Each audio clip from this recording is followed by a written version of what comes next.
Nahoany ianao no milaza ny tenanao ho Kristianina? Betsaka amintsika mantsy no mihevitra ny tenantsika ho Kristianina noho ny fomba nitezana antsika fotsiny. Ohatra izao, Kristianina ny ray aman-dreniko, nanana ny antoko-pivavahana nisy anay izahay, ka noho izany dia Kristianina ho azy aho. Fa izao, amin'ny fotoana iray eo amin'ny fiainantsika dia tsy maintsy tonga saina isika hoe tsy izy izany. Kristianina tsy noho ny fomba nitezana anahy fotsiny, tsy noho izaho nankany am-piangonana isan-kerinandro, fa noho izaho efa manana fifandraisana manokana amin'Andriamanitra. Mila mahafantatra an'Andriamanitra manokana aho, tsy ny ray aman-dreniko ihany, fa zaho mihitsy no resy lahatra fa mila mpamonjy aho.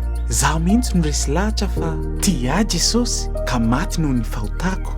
Ary zaho mihitsy no resy lahatra fa ny fahasoavany no nahatoy izao ahy, satria tsy afaka namonjy ny tenako aho. Dia ahoana? Mihevitra ny tenanao Kristianina ve ianao satria fotsiny hoe nitezaina tao amin'ny ankohonana Kristianina, sa satria nino sy nibebaka ary nanolotra ny fiainanao ho azy ianao?